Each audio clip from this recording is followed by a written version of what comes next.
Birthdays, anniversaries, weddings, whatever the occasion, it just got a little more personal with meaningful photo gifts from Shutterfly.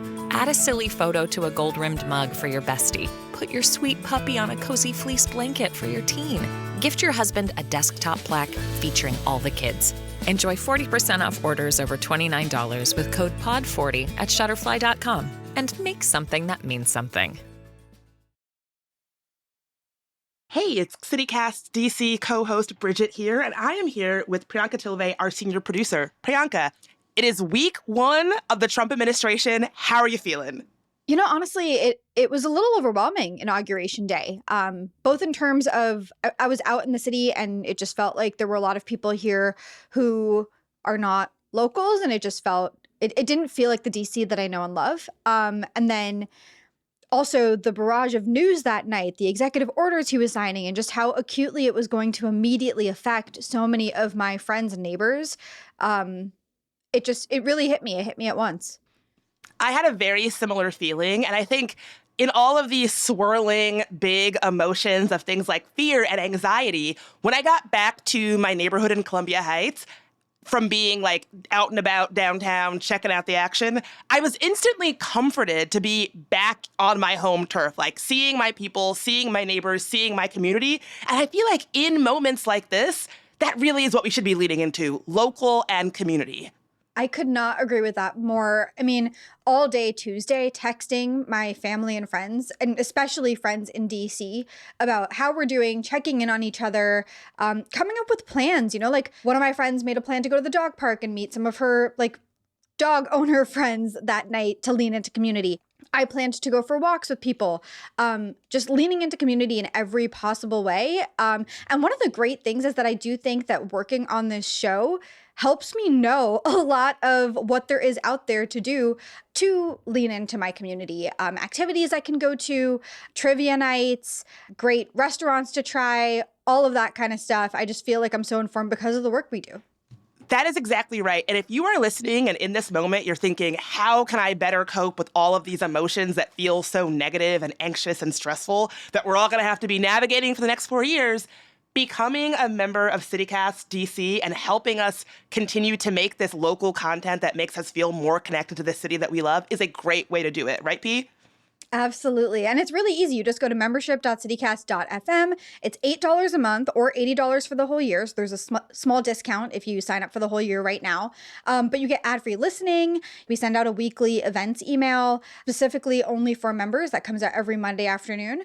So it's really worth it. And obviously, most importantly, you're helping us stick around and helping us keep providing you with a daily podcast and daily newsletter that help you feel more connected to your community. Yeah, one of my favorite quotes is, "In times of darkness, bring the light." And I feel like the work that we're doing here at the show is really bringing the light. So help us keep doing it. Become a member today. Yes, please become a member. And if you already are one, thank you so much for your support. Okay, on to today's episode. We're handing the mic over to our senior producer, Julia Karen.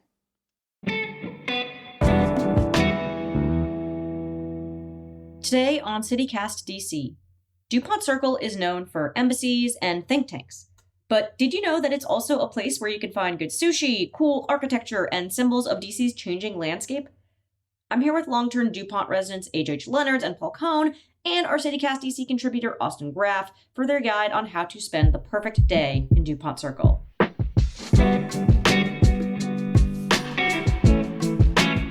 Today is Wednesday, January 22nd. I'm senior producer Julia Karen, and here's what DC is talking about.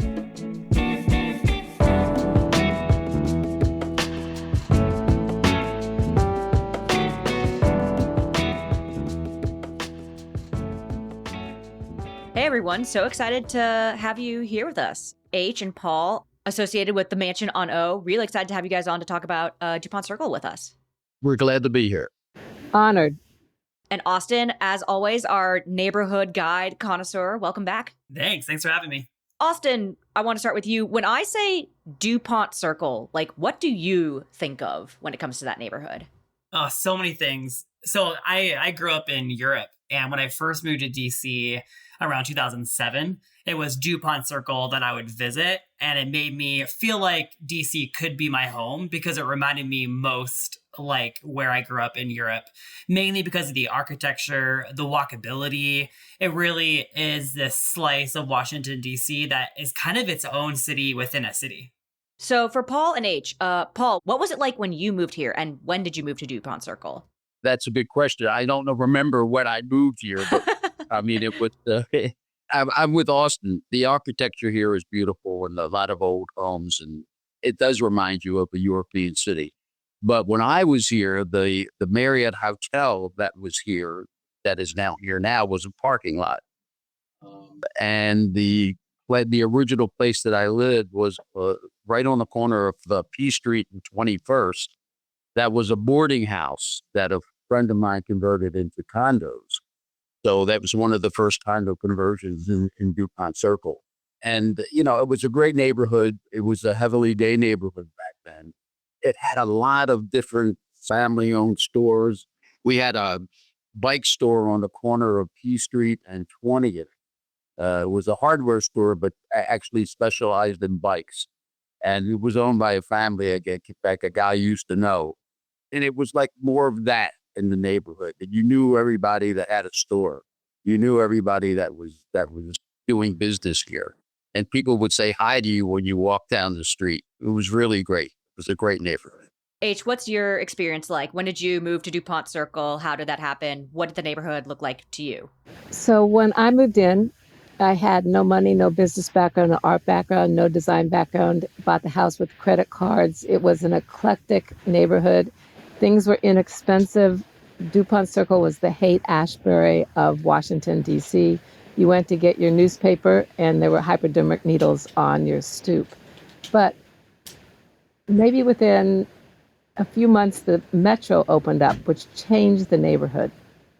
And great artistic creatives moved in. The gay community moved in. And slowly it became the neighborhood to be in. Comparable to Georgetown. In fact, even I'm going to have people not like me, but better than Georgetown because everyone knows everybody still today. Everyone's friendly. They know the businesses. They make a point of not leaving the neighborhood to help the local businesses. I miss some of the elements, though, that we had back in the 80s as the community was growing. There were a lot more art galleries. The gay community was much more prevalent here with the galleries and with the restaurants and making it a much more fun place than it is today. So we want that community back. I'm hoping that any developers listening will give special rates to these young creatives to get them to move back in our neighborhood. There was a shoemaker on the corner of 21st and P.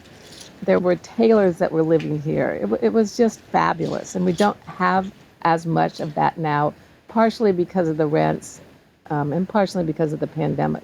Wait, so when was this when you moved to the mansion on O? Like which decade, what year are we talking? February 14th, 1980. 1980. So 45 years coming up this coming February. I've been here, and it's joyous. It's a wonderful, wonderful place to be. It's a tree-lined streets in the center of a business community. I was here before H, so if she's talking 80s, I'm talking 70s. And she doesn't remember this, I don't think. But the first time I met H, there was a Spanish restaurant on P Street.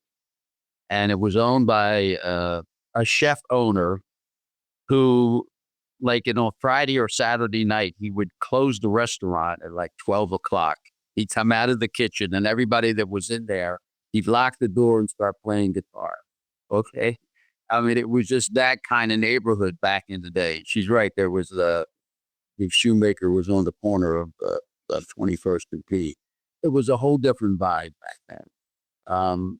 And no, the neighborhood's changed. Washington has changed since Austin's been here. I'm sure he's seen a tremendous amount of change in DC. And it's, it's all about growing. What can I say? Austin, you've done a ton of research on Dupont as part of your neighborhood guide series.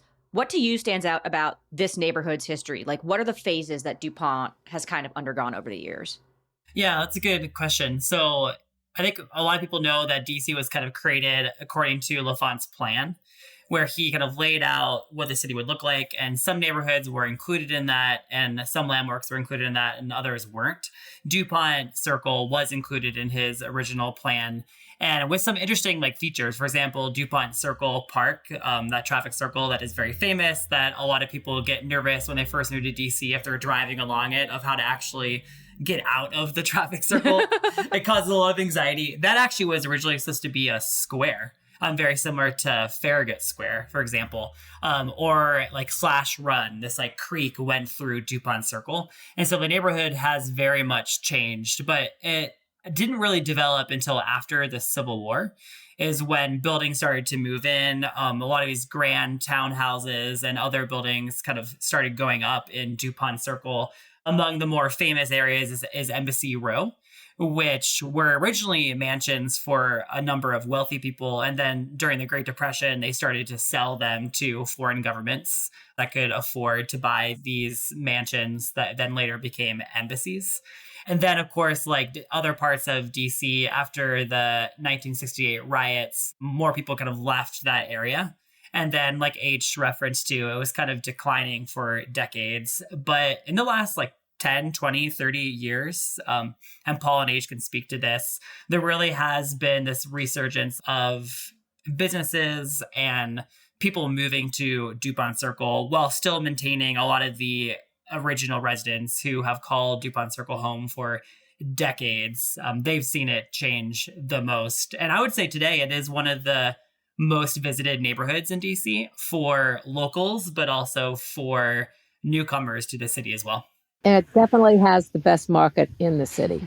Farmers market? I agree with that. All the merchants that are there on Sunday exemplify our neighborhood because they're all so friendly and they're also helpful and they're interested in their organic produce and helping people.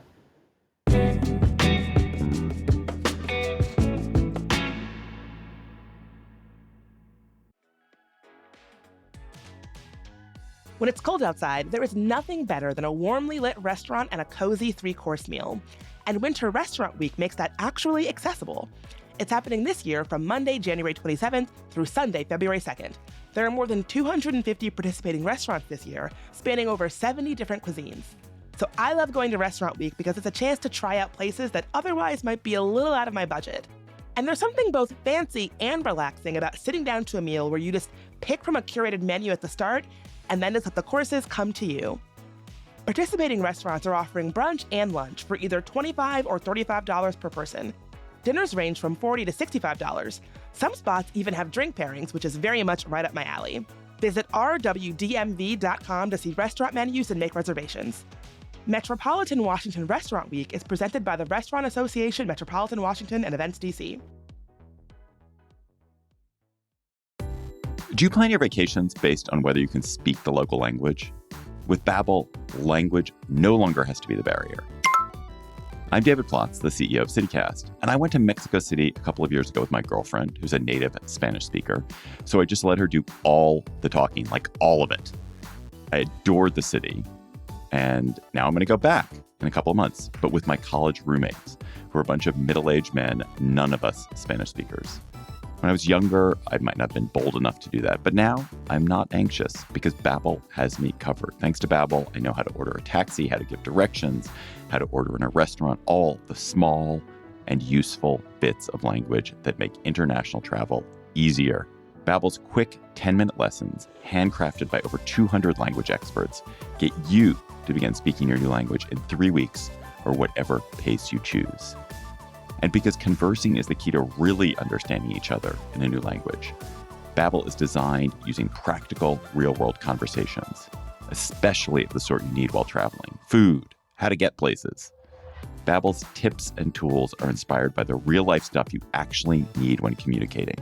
With a focus on conversation, you'll be ready to talk wherever you go. So I hope I'll see you in Mexico in a couple of months. Or, as we say, espero verte en Mexico en un par de meses.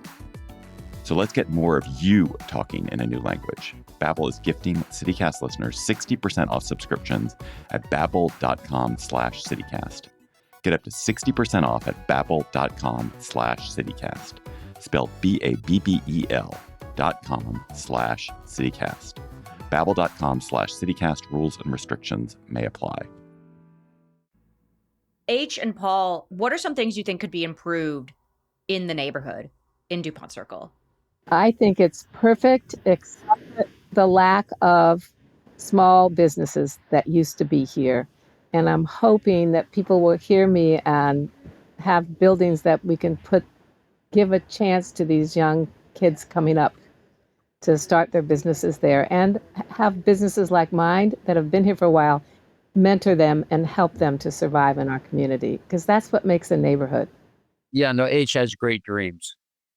But there's a plan to pave over Connecticut Avenue from Dupont Circle going north for, I think, 2 blocks. So that's going to change the neighborhood dramatically.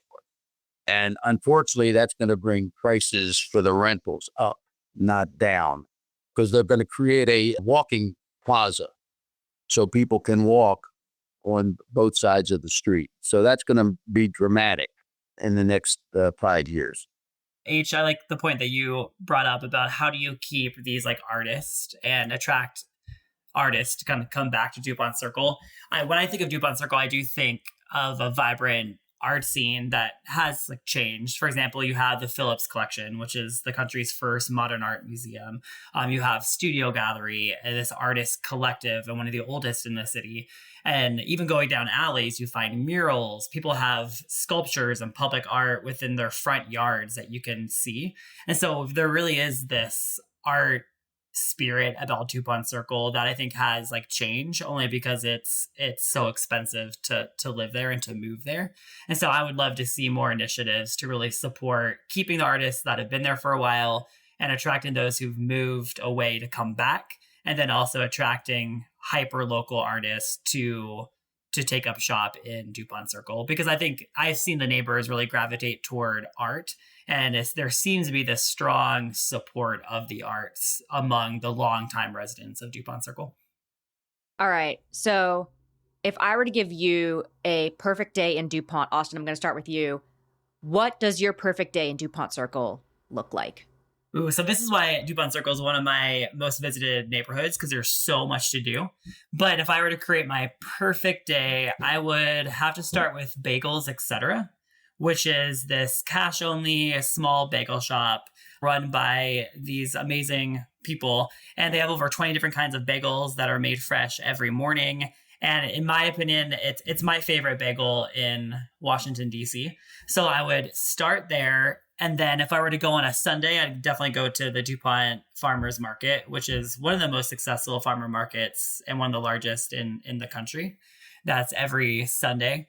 And then I would make my rounds to some of the local shops like Second Story Books, which has been there since the 1970s.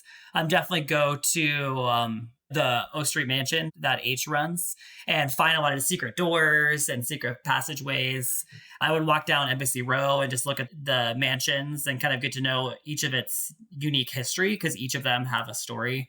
I would definitely go to the Phillips Collection.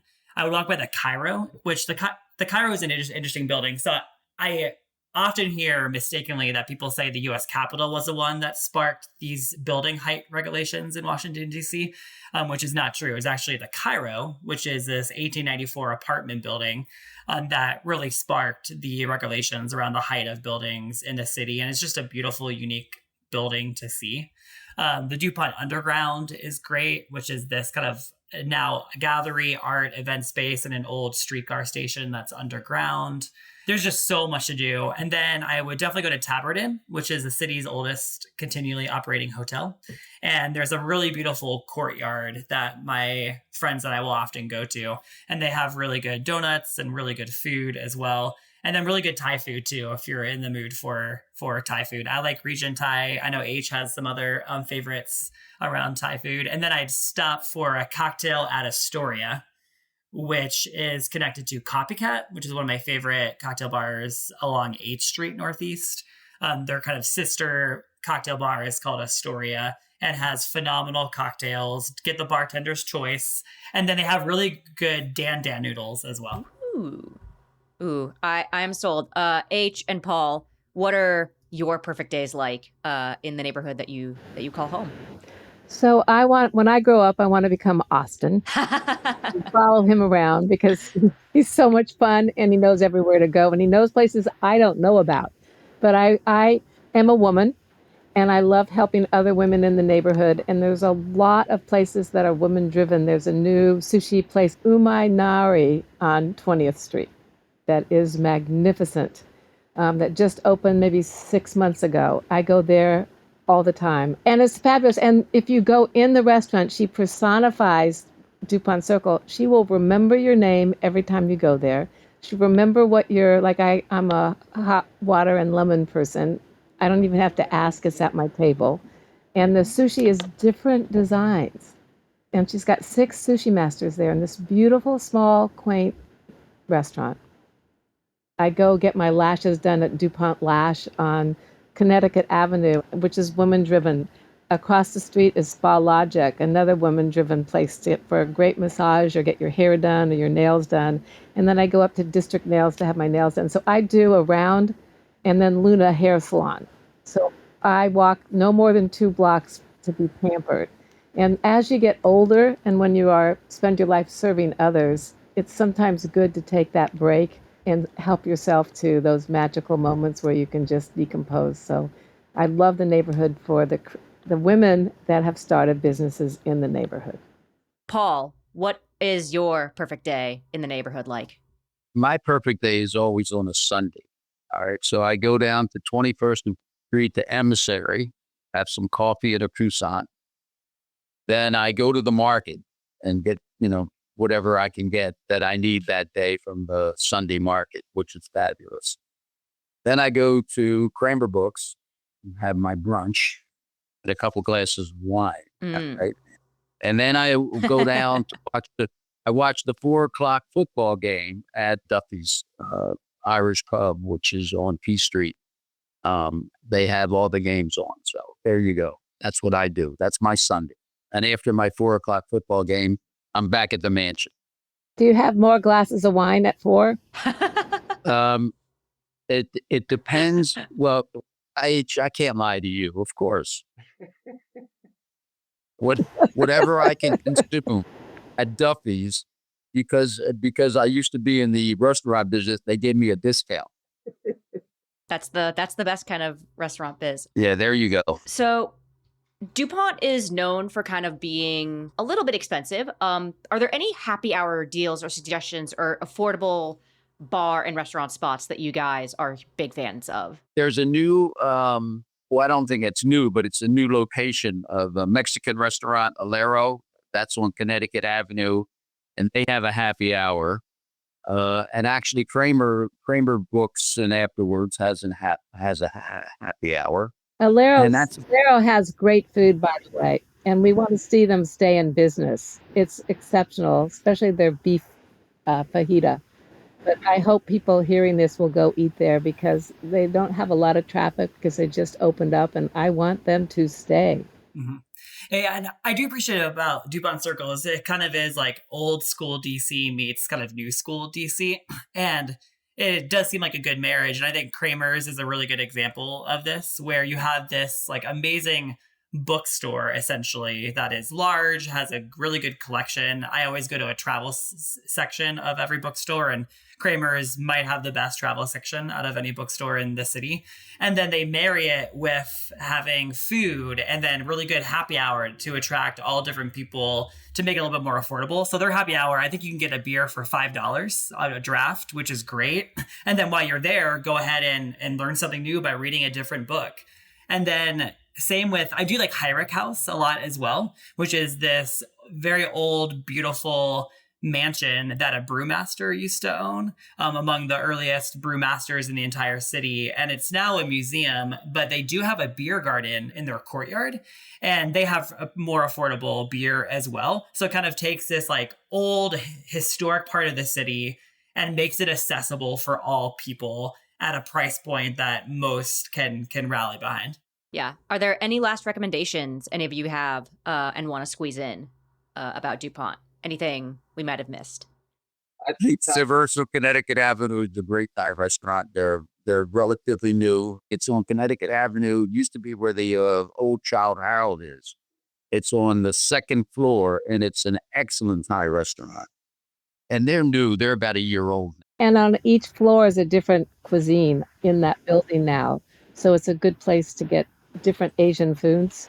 And also, there's a very good old-time French restaurant on Connecticut Avenue. So you can go to get every international food that you want. The Greek restaurant has the best roasted chicken I've ever had. So when I want roasted chicken, I'll go up there, and that's affordable. I will say, well, one other recommendation is, honestly, it sounds very trite, but to ride the metro and get on, or especially get off at Dupont Circle. I love public transit. I grew up in a city that had an amazing public transit system. And a big reason why I chose to settle in DC is because of the metro, honestly.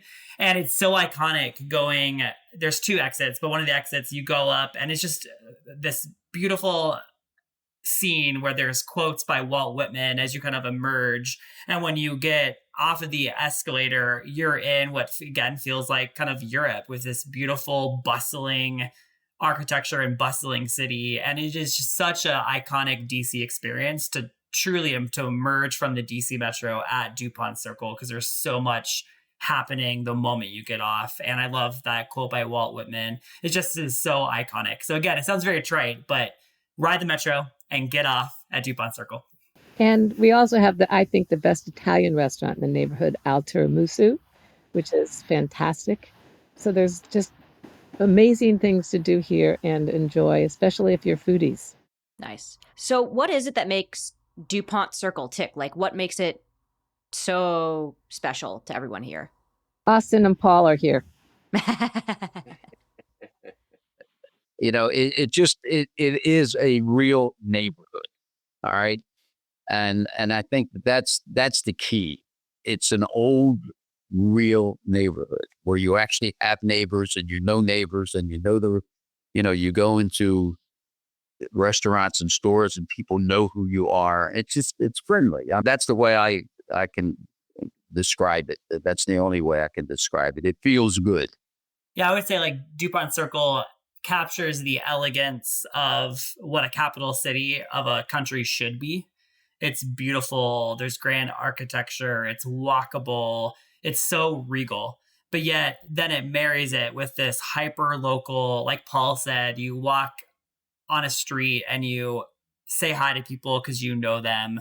And there's local art galleries and restaurants where you know the names of the owners and they know your name, they know your order, like H mentioned before. And so it really marries those two, where in one neighborhood, you get both the elegance of the capital city and the friendliness of a true community. H, Paul, Austin, thank you so much for joining. And I'll be sure to say hi if I'm in Dupont Circle in the near future, which is very likely. We'll see you there.